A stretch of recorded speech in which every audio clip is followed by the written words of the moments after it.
Góðan daginn. Í dag ætla ég að ræða aðeins afinsömun, de-individuation, ég get ekki eins og sagt þetta, sálfræðilegt fyrirbæri sem hefur mikil áhrif á hegðun okkar í hópum. Það er mjög mikilvægt að skoða þetta vel því það skýrir margs konar hegðun í samfélaginu, allt frá venjulegum samskiptum og yfir í flóknari hópa. Hvað er þá afinsömun? Þetta gerist oft í aðstæðum þar sem fólk er ekki auðveldlega auðkennt eða er í stórum hópum. Og þetta er ferlið þar sem einstaklingarnir missa sjálfsvitundina eða tilfinninguna fyrir sjálfum sér sem einstaklingum þegar þeir eru í hópi. Einkennin sem fylgja þessari afinsömun, að það er þetta lítil ábyrgðartilfinning, það eru hegðunarbreytingar og minni sjálfsvitund. Og lítil ábyrgðartilfinning, að það er að einstaklingar í hópum upplifa oft að þeir séu ekki ábyrgir fyrir sínu gjörðum sem getur leitt til óeðlilegrar hegðunar. Þeir fara að hegða sér á allt annan hátt vegna þess að þeir eru ekki lengur ábyrgir sem einstaklingar. Þannig verða hegðunarbreytingar, það hegða sér á allt aðra leið, getur hegða sér á allt annan hátt heldur en venjulega, oft með því að fylgja hópnum, jafnvel þó hegðunin sé neikvæð og algjörlega ekki í þeirra anda. Og það er þessi minni sjálfsvitund að þegar einstaklingarnir missa tilfinninguna fyrir sjálfum sér er líklegra að þeir framkvæmi hluti sem myndu ekki gera ef þeir væru einir. Þetta er mjög áhugavert. Og dæmi svona afinsömun getur verið til dæmis hópmótmæli, að í stórum mótmælum getur fólk tekið þátt í ofbeldisfullum aðgerðum sem það myndi ekki gera sem einstaklingar vegna þess að þeir telja sig ekki vera persónulega ábyrga.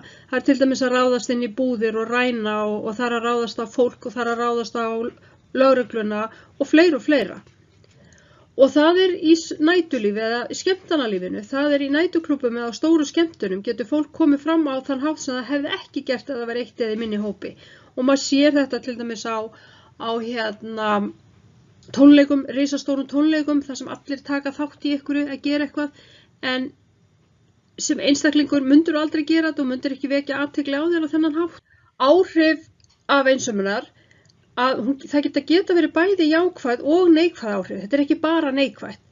Jákvæða áhrifin getur verið að þetta getur stuðlað samstöðu og aðstoð í ákveðnum aðstæðum, að fólk flokkar sig saman og tekur þátt í að gera eitthvað. En neikvæða áhrifin eru hins vegar þetta með ofbeldi, skemmdarverk og annar neikvæðar hegðunar og það er það sem við heyrum yfirleitt af því maður áttar sig ekki alltaf á því að þetta getur verið jákvætt líka og þetta hefur þá áhrif í hina áttina. En hvernig væri hægt að fyrirbyggja þetta? Það er að gera fólk efla sjálfsvitund fólks, að hvetja fólk til að vera meðvitað hegðun sína, jafnvel í hópum.